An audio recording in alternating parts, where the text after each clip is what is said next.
Liewe familie, vanaand sluit ons af met ons Pinksterreeks van hierdie week, of eintlik sluit ons net af met ons week eredienste en dan sluit ons Sondag af met ons Pinksterreeks van 2020.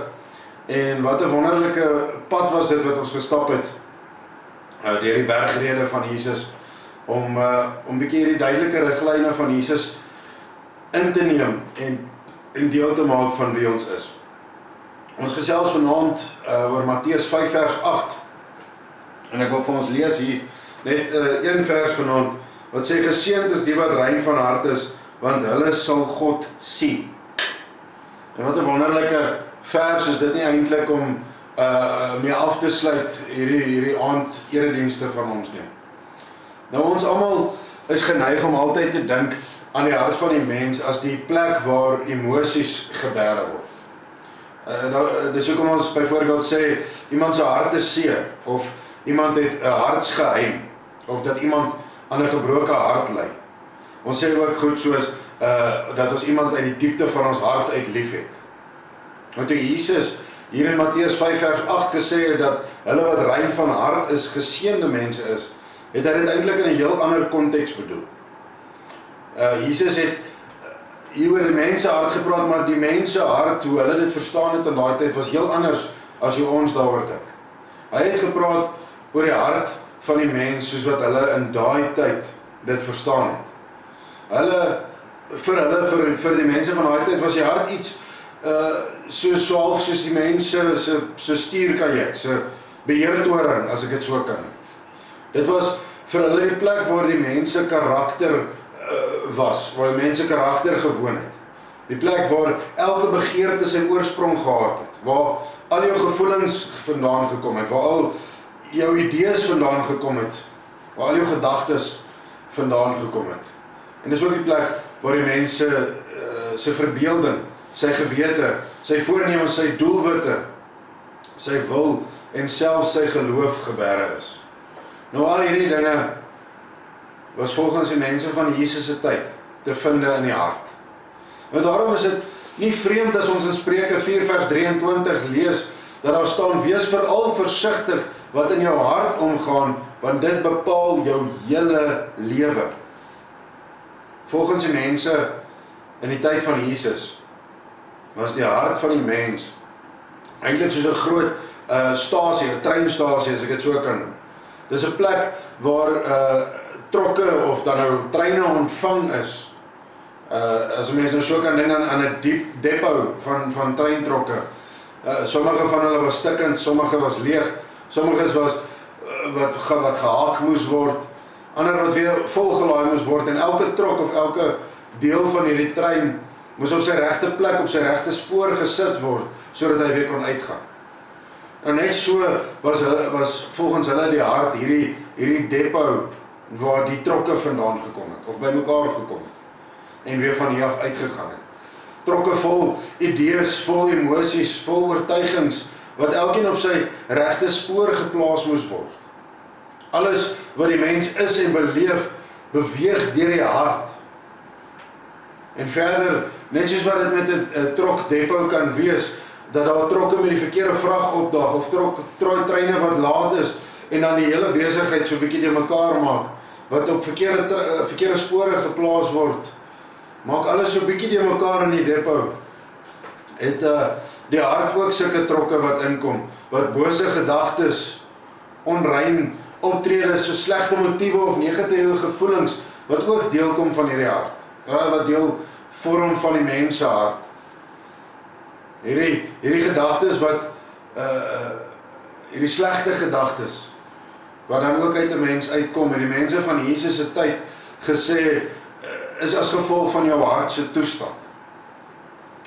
Nou, daar's twee voorbeelde, Matteus 15 en Lukas 6, wat dit vir ons eintlik so 'n bietjie duideliker maak, wat sê, maar wat by die mond uitkom, kom uit die hart. En dit is die dinge wat 'n mens onrein maak. Uit die hart kom slegte gedagtes, moord, oorspel, onkuisheid, diefstal, vals getuienis en kwaadpratery. En Lukas 6 wat weer sê, die goeie mens bring die goeie tevoorskyn uit die oorvloed goeie dinge in sy hart. En die slegte mense bring die slegte tevoorskyn uit die oorvloed slegte dinge. Waar die hart van vol is, loop die mond van oor. Ken ons eintlik as 'n goeie ding. Nou ek dink hierdie twee verse of hierdie twee gedeeltes spreek vir hulle self. Dit is eintlik wat ek probeer verduidelik van hierdie mense, van die mense van Jesus se tyd, is dat die hart vir hierdie mense die middelpunt van alles in die lewe was. Dat die lewe self uit die hart uitgekom het en dit die middelpunt van alles was en ook die middelpunt van hulle geestelike lewens. Nou hier, dink ek, was hulle reg. As 'n vrugteboom se vrugte sleg is, help dit nie. Jy probeer om die vrugte reg te maak nie. Jy moet gaan kyk na die boom se wortels, jy moet gaan kyk na die grond waarin hierdie boom geplant is. Nou so ook geld dit presies vir die mens. As iemand verkeerde dinge doen, is dit nie genoeg om maar net te sê, of om maar net te probeer om so iemand se gewoontes te gaan verander nie. Jy moet dieper gaan as net die persoon se gewoontes. Jy moet gaan tot by die hart van die probleem.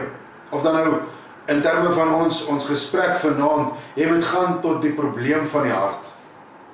En dit is waarom vir hierdie mense van Jesus se tyd, die toestand van iemand se hart so belangrik was. En ek dink, hoekom dit vir ons ook so belangrik moet wees. Al stem ons nie noodwendig met hulle saam oor hoe hulle gedink het oor die hart nie, kan ons nog steeds insien en nog steeds hier uit waarde trek. Want vir ons, liewe familie, om vir 'n oomblik hulle verstaan van die mens se harte aanvaar, is eintlik waar ons vanaand moet stil staan. Om te aanvaar dat die toestand van ons elkeen se hart belangrik is vir wie ons is, vir hoe ons optree, is van vanaand vir ons baie belangrik. En dit is belangrik dat ons vanaand daar stil staan en 'n oomblik spandeer aan die toestand van ons elkeen se hart. Nou hoe bepaal 'n mens die toestand van jou hart? Dit is eintlik maklik, dink ek. 'n Mens kan vir jouself 'n paar vrae vra. As iemand op jou skree of jou kop afbyt dan, byt jy terug of byt jy op jou tong? Jou reaksie hang af van die toestand van jou hart. As jou program te vol is en die lys van dinge wat jy vandag moet doen te lank is, hoe reageer jy? Bly jy kalm of verloor jy kop en raak jy eintlik maar ongeduldig met almal rondom jou? Dit hang af van die toestand van jou hart. As iemand na jou toe kom met 'n stukkie skindernuus wat jy weet eintlik net 'n kwaadstokery is, hoe maak jy? Wys jy dit weg of vat jy dit en pas jy dit weer aan? Dit hang af van die toestand van jou hart. Hou jy 'n wrok teen iemand wat jou te nagekom het, of betoon jy genade? Soek jy selfbejammering of soek jy na Christus? Dit hang af van die toestand van jou hart. Nou hoe kry 'n mens 'n rein hart? Soos wat ek hierbo gesê het ons hierdie manier om, soos wat ek nou net gesê het, het ons hierdie manier om die dinge te probeer verander deur die uiterlike, deur ons gewoontes aan te pas en so die innerlike te probeer regstel. Ons probeer ons gewoontes verander sodat ons hart weer kan suiwer. Maar dis nie wat Jesus sê nie. So kyk mooi wat sê Jesus in Matteus 5 vers 8. Hy ruil daai volgorde om. Hy sê geseënd is die wat rein van hart is, want hulle sal God sien. Reinig eers die hart en dan sal jy God sien. Maak eers die innerlike reg en dan sal die uiterlike reg kom. Maak jou hart rein en dan sal jou gewoontes ook reg wees. Nou weer eens, hoe maak 'n mens jou hart rein? Nou in die voorbereiding hiervoor het ek lank gedink en ek dink ek het al baie tyd spandeer aan hierdie gedagte. Hoe maak 'n mens jou hart rein? En ek het dan so 'n paar, een of twee antwoorde dink ek hierop wat ons kry in Matteus 5. Toe ek gewonder het hieroor, het ek maar net weer gaan deurblaai deur Matteus 5 en toe sien ek, maar die antwoord op hierdie vraag, hoe kry 'n mens 'n rein hart, lê in die teks self. Matteus 5 vers 3 tot 7 gee eintlik vir ons die antwoord. Die eerste stap begin in Matteus 3, waar elkeen van ons geestelike armoede moet bely. En wanneer ons dit doen, kan ons weet hoe afhanklik ons van God kan wees, of hoe afhanklik ons van God is. 'n Rein hart begin daar waar ons erken dat God se genade net daar is vir hulle wat dit nie verdien nie. Vir hulle wat juist ver weg is en dit kan herken. Die tweede stap na Reinhard sê Matteus 5 vers 4 is om te treur. Om te treur en hartseer te wees oor al jou sonde. Om te treur en te weet dat jy anders is as God. Dan sê Matteus 5 vers 5 dat na die verdriet, na die treur kom sagmoedigheid. Daar waar ek en jy, juist omdat ons weet wat dit beteken om skuldig voor God te staan en omdat ons weet hoe dit voel om vergewe te word, bereid is om te vergewe en ander te laat verstaan dat hulle nie meer skuldig voor jou staan nie. Dan volg die honger na God, die honger om nog nader na God toe te beweeg, maar ook nader aan die ander rondom jou. Waarop amper logies dan 'n barmhartigheid volg. God was vir ons ongelooflik goed en dan as jy hierdie lyn gevolg het, dan wil jy ook vir ander ongelooflik goed wees. Wat God aan jou doen, wil jy vir ander doen, want jy besef dit wat jy aan ander doen is eintlik niks in vergelyking met dit wat God aan jou en vir jou gedoen het nie. En dan, aan die einde van hierdie alles, kom die vreugde in die hart, die heilige vreugde waaroor ons ook vroeër die week gepraat het. Heilig, omdat God besig is met jou. Omdat jy besig is met God en hierdie vreugde dan in jou hart posgevat het. En dan, familie, sal jy 'n rein hart hê. Nie 'n volmaakte hart nie, maar gelukkig nie 'n verrotte hart nie. Nie perfek nie, maar 'n hart wat na God en ander soek en dit vind. En dan, liewe familie, is en sal jou lewe anders wees. Nie omdat jy jou lewe of jou gewoontes verander het nie, maar omdat jy jou hart verander. Die pad na 'n rein hart, liewe familie, is nie maklik nie. Maar die begin van daai pad, die eerste tree van daai pad, is eintlik glad nie moeilik nie. Want dit is baie eenvoudig en is eintlik baie maklik. Dit begin waar 'n mens opreg en met oorgawe bid, soos wat Dawid bid in Psalm 51 vers 12. Skep vir my 'n rein hart, o God. Mag dit vanaand vir jou en vir my ook 'n opregte gebed wees. Skep vir my 'n rein hart, o God. Amen.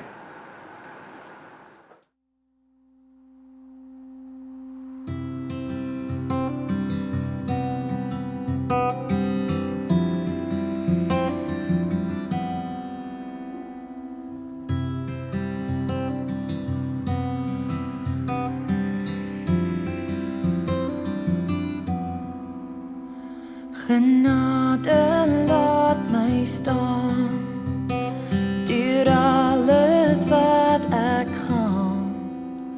Deur goed en sleg het hy vir my geveg. Alles wat ek het en alles wie ek is in Jesus. Gee my net Jesus, met hande wat bloei, 'n liefde wat groei. Jesus, gee my net Jesus, die enigste kruis, sy liefde bewys. Gee my net Jesus.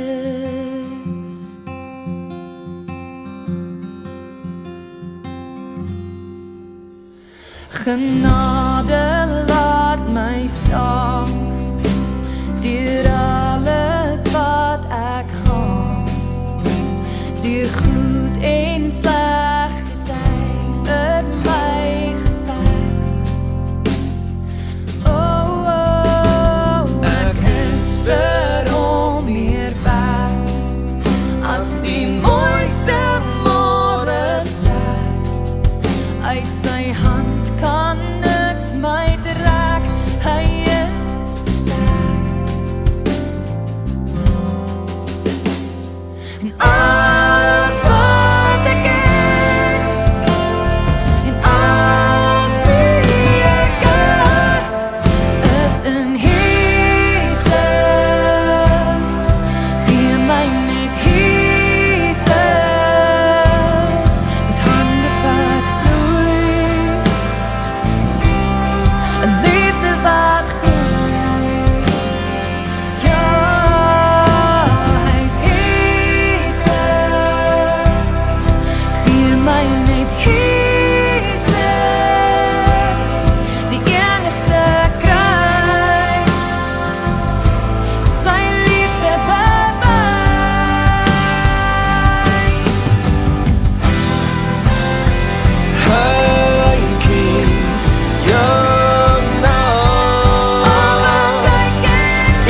Jesus.